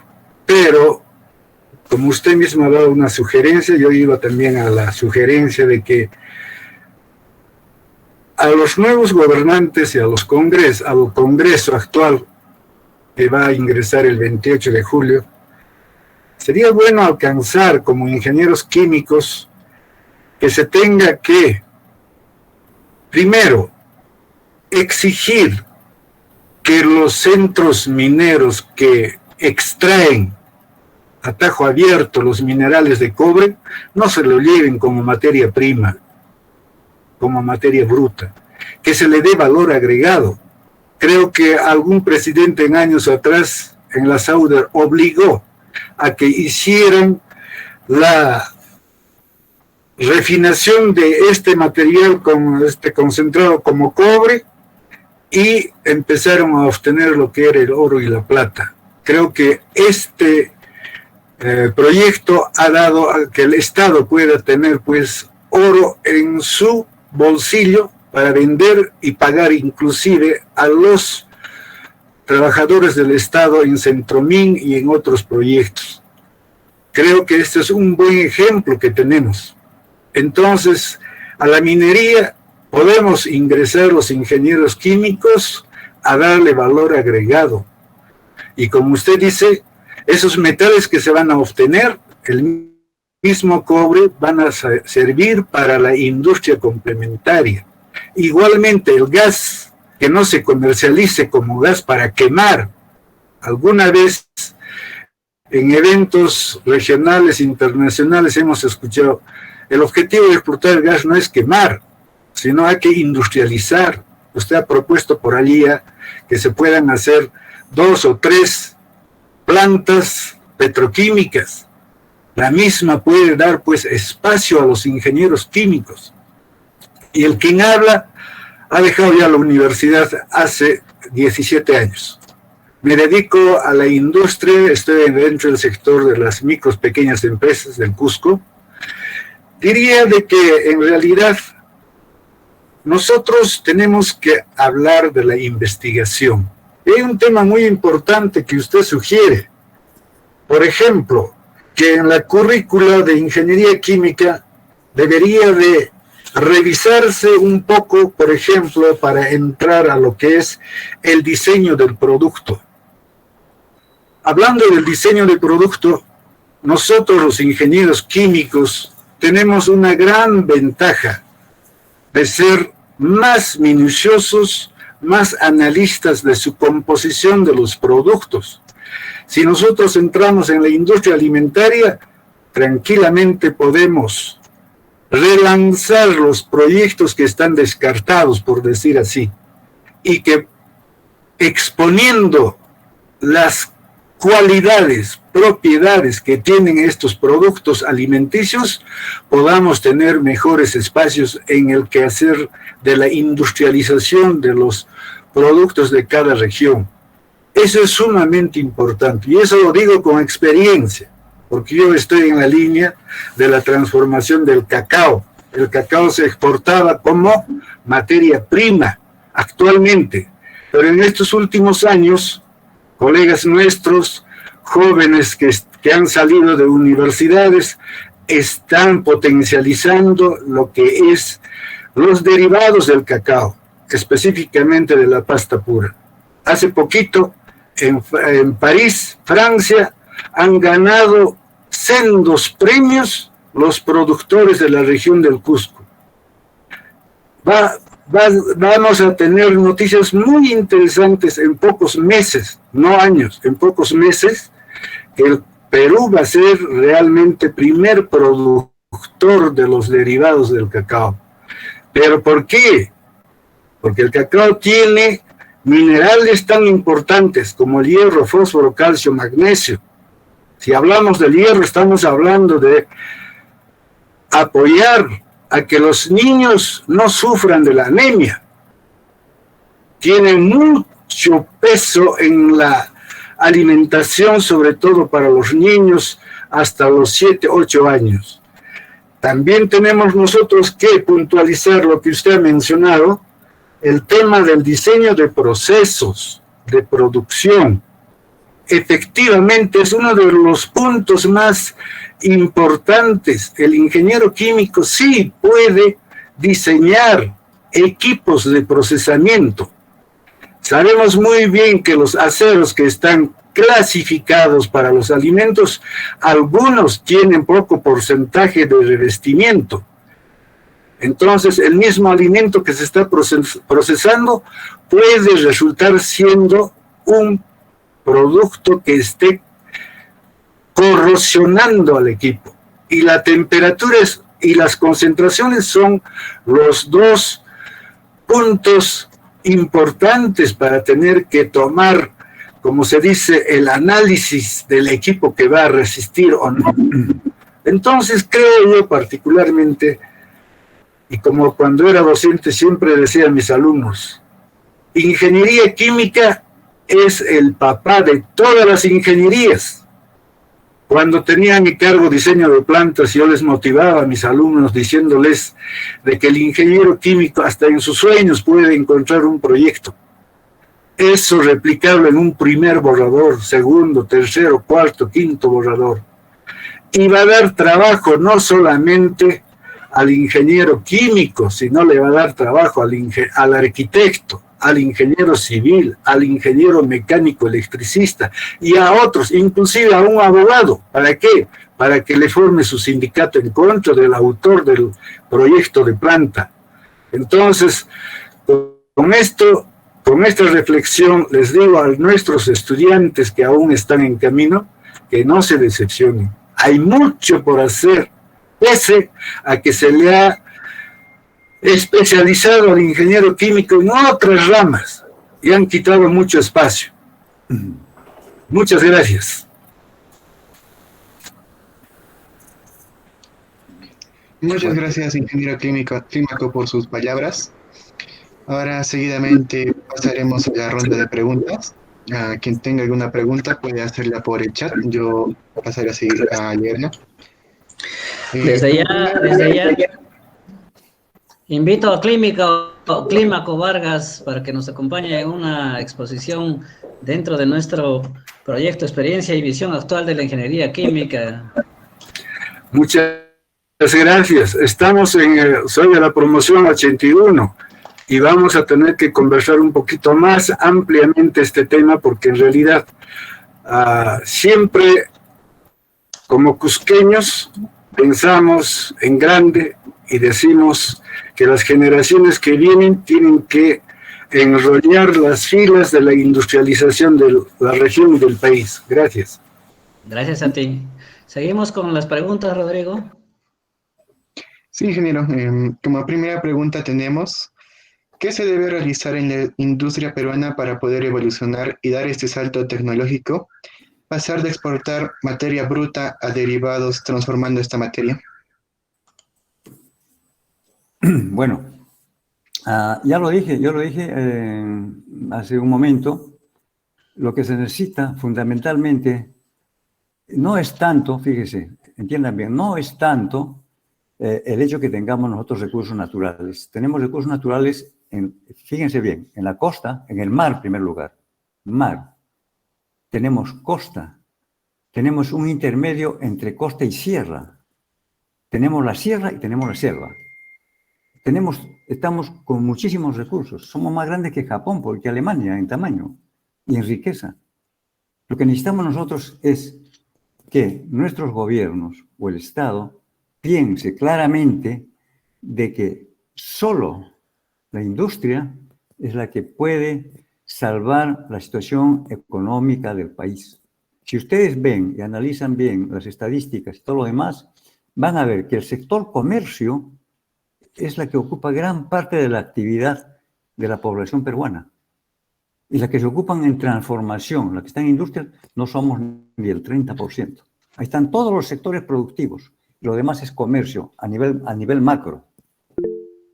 ¿quién llena más, digamos, el PBI? Es el sector comercio, ¿no? Es el sector industrial, ni la minería. La minería tiene un porcentaje. Ese sector de comercio es que tenemos que pasarlo al sector industrial. Repito, la industria es lo único que mueve. Un motor mueve, digo yo, una revolución y otra, y otra, y otra, y los productos van generando toda la cantidad que queramos. Cuanto mayor cantidad de industrias pongamos para la transformación de los miles de productos que tenemos como recursos naturales, la situación económica será mucho mejor en el país. Pero para eso el gobierno tiene que darse cuenta de que ese es el camino y tenemos que apoyarlo en ese sentido. Los gobiernos de turno están pensando en otra cosa. No están pensando en un desarrollo económico sostenido realmente para evolucionar el país. No lo están pensando así. Tenemos que dar, ahora, solos tampoco podemos hacer nosotros. No tenemos como nuestros postulantes políticos, todo el mundo se ha llenado la boca que yo voy a poner 500.000 camas, que yo voy a comprar esto, que voy a poner 10.000 a cada uno les voy a dar. Han destrozado el tesoro público en miles de pedazos, todo el mundo ha hecho mano, cuando ni siquiera saben que no existe esa plata. Lo primero que tenemos que hacer es llenar las arcas del país de dinero. ¿Quién lo hace eso? Los recursos humanos, los recursos naturales que tenemos, la mano de obra y la inversión. Venga de donde venga, no estoy diciendo que solamente puede ser privado. Si el gobierno quiere poner, que ponga. Pero tiene que haber dinero. ¿Para qué? Para comprar y traer la tecnología. Hacer tecnología también. Diseñar también. Comprar lo que se pueda comprar. No siempre tenemos que hacerlo. Cuando el tiempo nos gana, si tú eres un buen ingeniero químico, dices, yo soy capaz de desarrollar esta planta, digamos, para lo que tú dices, ¿no? Una planta para industrialización del cacao en todas sus ramas. Perfecto. Pero esa planta, como buen ingeniero químico, tú dices, me voy a demorar en hacerlo un año. Ok. Y para no pagar tecnología, para no pagar esto. Pero ¿qué tal si te ofrecen, por ejemplo, de Holanda, que son expertos en maquinaria para alimentos? Te dice, oiga, señor, yo le voy a vender una planta en $100.000. Usted no tiene que hacer su tecnología, no tiene que estudiar nada. Y usted se ahorra todo el año y empieza a trabajar de cada 2 meses. Comienza a ganar plata. Solamente me da la 10ª parte. Nada más. Me da usted $10.000, me doy $5.000, traigo acá, confío en usted, me firma letras y chao. Y le entrego trabajando. ¿Usted va a ponerse a diseñar la planta por más que sea ingeniero químico? No. Yo opto por esa opción. Tomo eso y comienzo a trabajar. Y comienzo a diversificar y a ampliarla, sí. Pero tomé esa opción muy rápida. Hay tecnologías, por eso digo, que se compran. Llave en mano, inclusive algunas. Te entregan con tu llave, tú dices, arranque como un carro y arranca y comienza a trabajar tu motor, te está entregando el producto al final del tiempo. No todo tenemos que diseñarlo, no todo tenemos que implementarlo en mucho tiempo. Ojo, el ingeniero químico tiene cerebro y tiene que decidir. Hay toma de decisiones en lo que hemos hablado de la currícula. Decide. Gastas $10.000 de inicial, vende tu carro y compra, dale $10.000 a este que te va a entregar toda una maquinaria completa, y lo demás le firmas letras por 1 año o 2 años. Te va a apoyar el banco. O te pasas tú 1 año o 1 año menos haciendo tu experimento, tu plantita, vas a diseñar equipo por equipo y te vas a pasar 1 año comprando poco a poco, por acá, por allá. ¿Cuál decides? Lo primero. Y comienzo a trabajar desde el 2.º mes, estoy metiendo ya el insumo y me está sacando el producto terminado. Hay muchas cosas que debemos hacer. Entonces, no es una fórmula secreta eso, como para responder a la pregunta, sino es algo que tenemos que tomar acción ya. Y solos no lo podemos hacer. Tiene que hacer con coordinación y cooperación del Estado, porque desgraciadamente ellos son los que mandan acá. Y es así. Y al final de cuentas todos somos Estado, pero tenemos a alguien que nos representa. Tienen que tomar la opción de industrializar el país. No queda otra. Les digo, todos los países en el mundo, todos, Estados Unidos, China, Rusia, Japón, todos se han industrializado para el nivel que tienen ahora. A nadie le ha llegado de milagro la riqueza. Los americanos son ricos y avanzadísimos. No porque son americanos. Porque ellos están 250 años industrializándose cada vez más. empezaron con agricultura igual que nosotros. Y comenzaron a industrializar luego la agricultura. Y dijeron, mira, caramba, industrializando, ya no solamente vendemos el choclo entero, sino vendemos los granos en conserva. Oiga, y así empieza la revolución industrial. Han pasado 250 años y mira lo que son ahora. Los soviéticos se han tirado 150 años. Los chinos se han tirado 50 años. Son los únicos que se han tirado 50 años porque esto, si tú haces esto, lo haces. Si no lo haces, te botan y te vas a otro sitio. Pues no se acabó. Entonces tienes que hacerlo a la fuerza. Es un método socialista, por no decir comunista, pero es la verdad. Entonces, han evolucionado en 50, 70 años los chinos al nivel donde están. Entonces, tiene que ser así. Si no hay eso, vamos a estar siempre... El mercado libre es, para mí, es claro. El mercado libre en un mundo evolucionado, estamos de acuerdo. Si todos somos iguales, vamos a competir con productos iguales, con precios iguales y aranceles iguales, fantástico. Pero yo voy a sacar, por ejemplo, hablando de cacao, voy a sacar una pasta de cacao, ¿ah? Que me cuesta, qué sé yo, 10 soles el kilo, y comienzo a venderlo acá, y de pronto me viene una pasta de cacao de afuera con 8 soles. Todo el mundo va a comprar, pues, de Bolivia esa pasta de cacao en 8 soles y no te compran a ti. Tiene que haber reglas de juego. Si yo tengo mis fronteras, yo tengo que decir, un momentito, yo para entrar de Bolivia, tiene que cumplir estas condiciones. Así que hacemos un tratado. ¿Cómo se llama el tratado? TLC. Tratados de libre comercio lo tiene todo el mundo y nosotros lo tenemos. Con Estados Unidos, con China, con Corea, con Singapur, con Chile, con Colombia. Entonces cada uno cumple. Entonces el cacao no entra, nada más decir, oiga, pero en Perú tenemos que proteger la industria del cacao para proteger a los trabajadores, las familias, y a su vez está dando buen trabajo. Entonces le sube el arancel. Estaba pagando antes, estaba cobrando solamente para que el boliviano entre con 20 soles. Ahora paga 25 soles o 30 soles como arancel para que entre. Entonces el boliviano cuando dice, oye, caramba, me han subido el arancel, mejor ya no voy. Una protección, eso no es un delito. Estoy protegiendo mi industria. No es como otros dicen, proteccionismo de esto. No es proteccionismo. Ahora, yo voy con Bolivia y me pongo de acuerdo. Mira, ¿sabes? Yo te subo acá el arancel en parte de cacao, pero te lo voy a bajar en otro producto. ¿Qué me estás importando de Perú? Oye, ¿sabes? Necesito un poco de cobre. Ya, pues yo voy a hablar con una empresa acá y el cobre te lo vamos a vender con un arancel más bajo. Se llama Tratado de Libre Comercio. Pero hay local, con otro productor del extranjero que tiene una evolución industrial de hace 200 años. Ese señor tiene un equipo de escala industrial, no se olviden eso. Nosotros no tenemos escala industrial. Somos pequeños productores en todo el Perú, salvo ciertas cosas. Ahí está el tema. Bueno. Gracias, ingeniero. La siguiente pregunta es de Ainsley. En el caso de que el Tratado de Libre Comercio disminuya o se corte en gran parte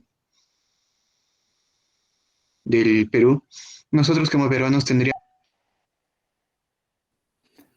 Claro, lo que quise decir, y lo digo ahora, es de que todos los países ahora tienen que trabajar ya a nivel mundial en conjunto. O sea, mejor dicho, para todo tenemos tratado, porque todos vivimos de una u otra forma del comercio de unos con otros. Por lo tanto, si tenemos un país evolucionado a competir con nosotros, repito, no es lo mismo Estados Unidos que nos envíe, por ejemplo, su producción, qué sé yo, su producción no es lo mismo que ellos nos envíen, por decir un fierro corrugado, a, digamos, 30 soles el kilo para construcción, y nosotros, nuestro costo es 35. Entonces yo no voy a poder vender porque el consumidor va a decir, yo prefiero comprar en Estados Unidos, ¿no? Porque está más barato, y es así. Entonces uno se queda sin trabajo. Entonces tiene que haber un tratado. Estados Unidos tiene un TLC con nosotros. Entonces yo le digo, ¿sabes qué? Yo te voy a dar otro producto, pero tú tienes que bajarle ¿qué se llama? Tú no puedes ingresar ese producto con ese arancel. Así que te lo voy a subir yo a 35%. Lo lamento, pero te voy a dar en concesión otro producto. Entonces Estados Unidos dice, muy bien, dame este producto. Se llama Tratado de Libre Comercio. Bajo ese sistema podemos tranquilamente desarrollarnos. Pero con un mercado libre, como dicen muchos, como los políticos se han lavado las manos, no es así. No podemos nosotros. Nos llevan años en desarrollo industrial. No se puede, no podemos competir con tejidos de seda con China, pues olvídense, ¿no? Estos tienen desde milenios de ancestros. Acá no podemos competir en especies, por ejemplo, con los chinos. ¿Qué te digo? Especies de achotes, no sé qué tipo de especie, pero son milenarios ellos. Como tampoco deberían poder nadie competir con nosotros en la papa, por ejemplo, en la producción agraria. Si somos los oriundos, nosotros ¿cómo nos van a ganar?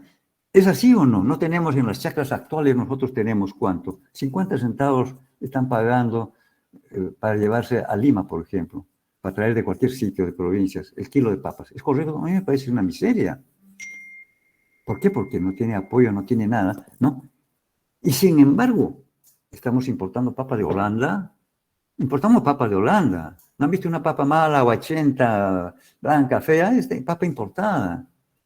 ¿Cómo vamos a importar papa nosotros si somos los papás de la producción de papa? Tenemos que incentivar nuestra producción. Entonces yo digo, ¿sabe qué? Amigos holandeses, no te permito entrar a la papa. Pero señor, que el mercado libre, ¿qué mercado libre? No, señor. Véndeme otro producto, menos papa.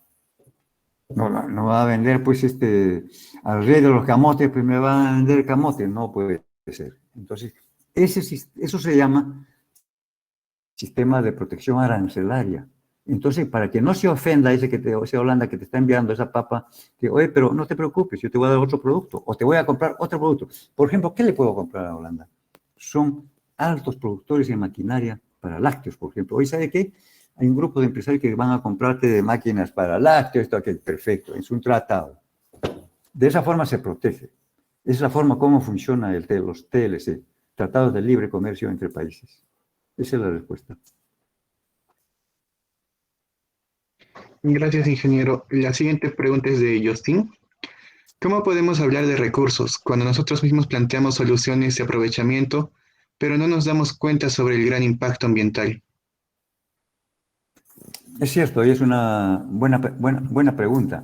Hay que tener en cuenta, cuando hablé yo del desarrollo industrial de estos países, estamos hablando de hace muchos años atrás, lo que se llama la época preindustrial, 1750, 1800, 1850, donde los países principalmente vivían y comerciaban de agricultura. Después se dieron cuenta que podían hacer eso con otro tipo de materiales y comenzaron a evolucionar.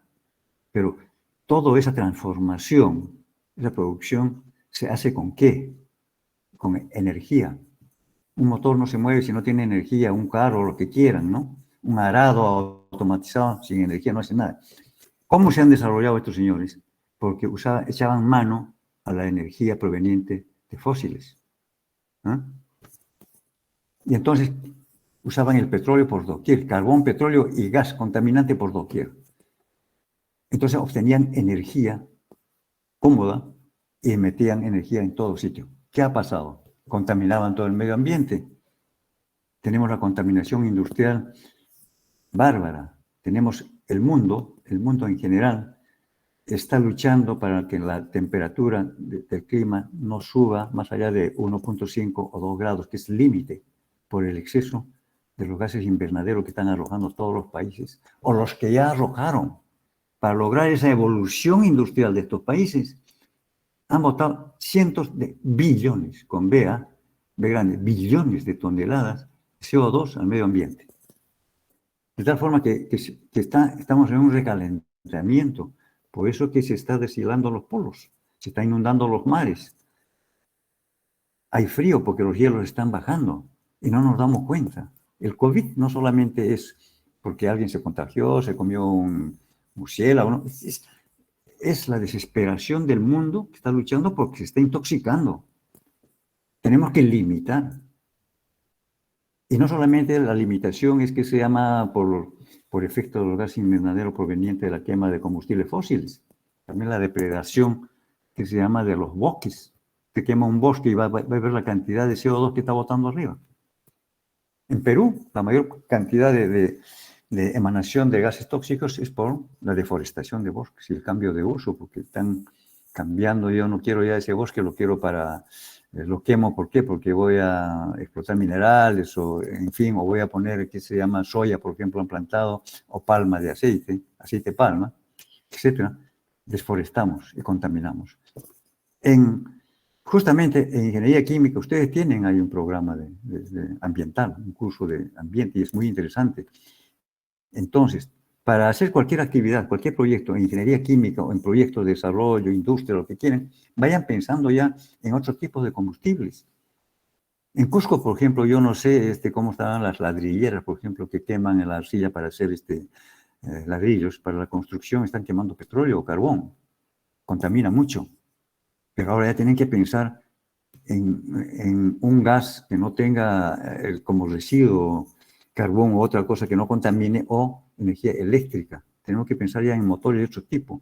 Tenemos que usar ahora hidroeléctrica, la energía de hidroeléctricas, que estas funcionan sin emanación de, ¿qué se llama?, de contaminantes, o energía solar. La energía solar hay que usarla. Todo el mundo está usando hoy en día en el mundo. Y el emprendimiento que yo digo también es en eso, en la investigación de nuevas fuentes de energía. Y ese es un trabajo para los ingenieros químicos. Hay que piensen en proyectos, por ejemplo, a base de hidrógeno, ¿no? Y el hidrógeno ahora está de moda. Los grandes países están utilizando ahora hidrógeno como energía para el movimiento de autos y de todo. Hagamos eso. La energía solar ya se usa en todo sitio. Yo he estado la última vez hace un año justamente asesorando a unas empresas en Arequipa, en el hotel. Todos los hoteles usan energía eléctrica. Todos, perdón, energía solar. Todos están con su techo ahí que está brillando. Lo malo es que en la noche viene frío, entonces no han desarrollado, ¿saben qué? Es importante. No han desarrollado los concentradores y conservadores de esa energía que ganan en el día, que llega a 24 grados centígrados, reciben en los espejos, concentran y usan en el día, pero no queda para el día siguiente. Les falta conservar, almacenamiento de energía. Es un tema que no se ha hecho ahora. Es importante. Y todos están en ese tema. En otros sitios ya han desarrollado la energía solar, por ejemplo. Es importante. Tienen que olvidarse ya de combustibles provenientes de fósiles. Hay que hacer eso. La siguiente pregunta, ingeniero. ¿Qué cree usted que le falta a la convención para que pueda industrializar los productos que tiene en su zona? Perdón, ¿de qué habla la convención? ¿Qué habla de...? La convención, sí, aquí en Cusco. Ah, el Valle de la Convención. Sí. Ah, ya, yo conozco el Valle de la Convención. He estado varias veces. Inclusive he estado y me admiraba yo cada que salía de ahí. La fruta en el piso, pudriéndose. Los mangos, las naranjas. Oiga, es increíble. Los cerdos iban y comían eso. Y tenemos en muchas áreas urbanas del país gente que no tiene que comer. Ustedes saben de las ollas que hacen en Lima y en todo sitio, ¿no? ¿Cómo es posible que en esos sitios tengamos nosotros fruta y tubérculos desperdiciándose de esa forma? No es posible. Y para eso hay buenas oportunidades. La convención Quillabamba tiene muchísimas alternativas. En primer lugar, en frutas, por ejemplo. Yo haría conservas de frutas, ¿no? Hay muchísimos tipos de conservas de frutas, enlatadas o no enlatadas. Justamente ayer estaba viendo un programa de la Sociedad Nacional de Industrias en una conferencia, los diferentes tipos de envases que existen. Ahora ya no necesitamos a veces los envases de lata o hojalata revestida por dentro para mandar una conserva, incluso la conserva de pescado. Ahora tenemos unos envases laminados de Tetra Pak con aluminio y con unos polietilenos especiales para alimentos, con sellado automático, donde usted puede poner ahí una conserva de fruta. ¿Qué es una conserva de fruta? Haz pues una especie de manjar, haz una que se llama cualquier tipo de conserva, hasta jugos, por ejemplo, ¿no? Hay maquinarias que hacen jugos de frutas muy rápido en Lima. Se consigue eso, se hace el jugo, se pasteuriza, se pone en autoclave, se sella, y comienzas a vender. Ustedes han visto, por ejemplo, un ejemplo en Iquitos, lo vi el otro día. Este fruto que comen, ¿recuerdan cómo se llama este fruto? El aguaje. El aguaje, cuando yo conozco, he estado en Iquitos varias veces por diferentes trabajos. Usted iba y encontraba una juguería, jugo, etcétera, etcétera, etcétera. Ahora está embotellado en botellas y también en latas. Y con marca, refrigerados en los supermercados, aguaje, tipo gaseosa. Oiga, ¿y Quitos ha hecho eso? ¿Por qué no hacer eso parecido con diferentes tipos de frutas y qué se llama? En Quillabamba hay que buscar qué fruta sería adecuada. Otra idea, tienen ustedes los deshidratadores. Los deshidratadores, ¿qué se llama? Para sacar plátano deshidratado, como hacen las papas deshidratadas, igualito. Hacemos con plátano, hacemos con manzanas, hacemos con chirimoya, hacemos con todo lo que tú quieras, zanahoria inclusive, camote, le meten un deshidratador y luego lo empacas, le pones una marca y sales al mercado. Eso puede ser en Quillabamba. Ahora, aparte de eso hay otras cosas en Quillabamba un poco más complicadas, pero yo pensaría en hacer simplemente productos deshidratados ahí y comenzaría, ¿qué se llama? Las harinas. Es importante. Usted deshidrata un producto, luego lo hace una molienda coloidal y tienes una harina para diferentes tipos de cosas. Los niños comen mucha harina especializada para mezclarla con la leche y comen estos productos, ¿no? En Quillabamba se puede hacer eso, principalmente. Ingeniero, como última pregunta tenemos, nosotros como ingenieros químicos, ¿qué función tenemos que cumplir en el área ambiental? En el área ambiental tenemos que cumplir funciones básicas y muy importantes. Uno, en investigación. No hay muchas empresas, pero en investigación nosotros tenemos que investigar lo que acabo de decirle, investigar qué se llama cómo conservar la energía solar, por ejemplo, almacenarla, para que podamos tener las 24 horas del día energía para que caliente las termas, usar en todo aspecto. Es una investigación donde tiene netamente que trabajar el ingeniero químico. Ahora, hay diseños, cientos de diseños, que se llama de espejos, captadores de energía. No solamente es uno, hay muchos diseños. Ahí también tenemos nosotros que trabajar. Eso es medio ambiente. Tenemos que buscar nuevas energías, medio ambiente.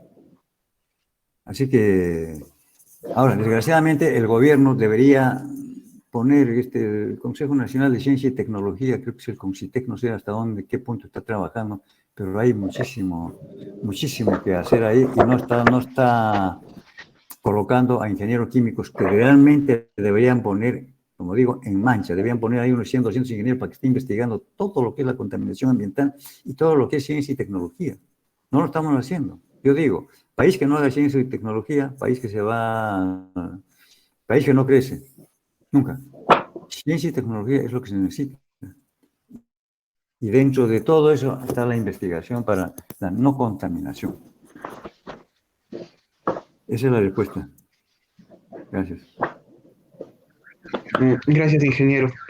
Ya entre los últimos, para finalizar, quisiera invitar nuevamente al ingeniero Marco Fernández a que dé sus palabras de agradecimiento. Ingeniero, le cedo la palabra. Muchas gracias, Rodrigo. Creo que me tocaba a mí algo de dar unas palabras de agradecimiento que no lo he dado. Permíteme, Marco, si eres tan amable. Como guste, Luchito. Bueno, simplemente agradecer a los organizadores por este evento, que en principio creo que es fructífero. Debemos hacerlo con otros tipos de temas, hay un montón de temas, esperando siempre de que los universitarios en esta rama se preocupen por estas novedades que a veces tenemos los que ya hemos pasado por la industria, por lo que hemos desarrollado, hay muchas cosas y hemos salido del alma mater de Cusco, de la universidad. Así que agradecido por eso y también a la doctora ingeniera Masco Arriola por haber dado unas palabras. Gracias. Estaremos en contacto en cualquier momento. Y ustedes, muchachos, les vuelvo a repetir, entusiasmo, investigación, preocupación y adelante. Gracias, Marco. Gracias a ti, Luis. Yo quiero agradecer al ingeniero Luis Loaiza por su interesante charla. Lucho es un ejemplo bien claro de éxito, de emprendimiento sobre todo. Uno puede conversar con Lucho horas y horas y es incansable. Eso por su tremenda experiencia y además su empatía con las personas. Muchas gracias, Luis, por acompañarnos en esta actividad. Ok, está bien. A ver, quiero agradecer también a la gente del Centro Federado de Ingeniería Química, el equipo de Daisel y Huanca, gracias por apoyarnos, y también a los muchachos del Centro de Estudios e Innovación de Ingeniería Química de la UNSAC por acompañarnos. Quiero agradecer también a la ingeniera Masco y al ingeniero Sven Loaiza por apoyarnos en este ciclo de charlas. Este ciclo de charlas, que le hemos puesto el nombre de Experiencia y Visión Actual de la Ingeniería Química, es la iniciativa de un grupo de egresados de nuestra universidad. El fin es transferir nuestra experiencia a los alumnos que están egresando. Y el objetivo, mejorar sus habilidades para que estén mejor preparados y preparadas en el mundo real. Esa es nuestra intención y tenemos un programa extenso para ello. Ahora voy a anunciar la siguiente charla. La siguiente charla del ciclo Experiencia y Visión Actual de la Ingeniería Química estará a cargo de la ingeniera Amparo Carrasco con el tema El ingeniero químico en la supervisión de las actividades de energía y minería. Esto será el 9 de julio a las 5 de la tarde. Conmigo hasta el 9 de julio y muchas gracias. Te paso la posta, Rodrigo. Muchas gracias, ingeniero. Para finalizar, nosotros los organizadores les pediríamos que prendan sus cámaras para poder tomar una foto. Mientras tanto, vamos a poder ver la presentación de una compañera de la escuela profesional por ese aniversario que estamos cumpliendo del Cusco.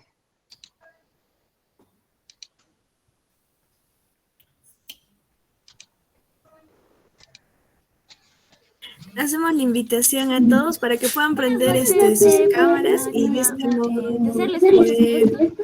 Me parece bonito que cada año podamos recordar lo orgullosos que debemos estar de ser cusqueños de la vida que hemos tenido a lo largo de esta bonita tierra. También quiero mandar un saludo a la carrera de química y agradecer a todos los que nos gustan la química. Disculpen si hay un poco de ruido de fondo. Y voy a tocar una canción esperando que sea de su agrado y esperando también que si se les sabe me acompañen en sus caritas.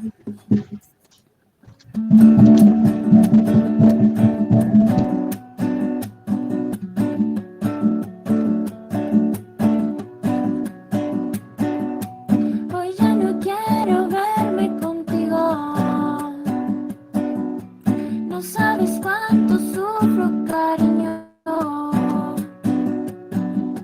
No sé si soy feliz lejos de ti o soy feliz estando contigo. Un día me amas, luego me olvidas. Un día me amas, luego me olvidas. No sé si soy feliz lejos de ti o soy feliz estando contigo. Vienes, vienes y te vas. Vienes, vienes y te vas. Vienes, vienes y te vas. Vienes, vienes y te vas. Vienes, vienes y te vas.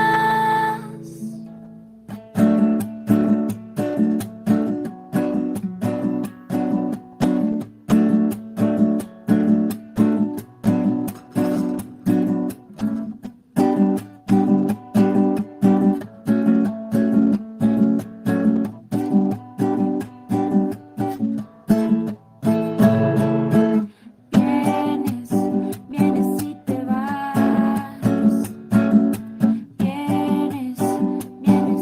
vienes y te vas. Vienes, vienes y te vas. Vienes, vienes y te vas. Bueno, espero que haya sido de su agrado. Bueno, bienvenidos. Y pues nada, que sigan pasando Bravo. buenos días y un saludo a todos. Bravo, bravo.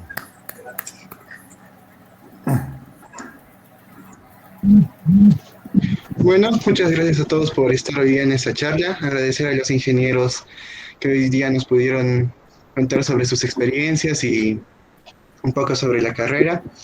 Invitar a todos a estar en la siguiente charla el 9 de julio. Los esperamos muy gustosos. Muchas gracias a todos. Chau, Cosco. Chao, Cosco.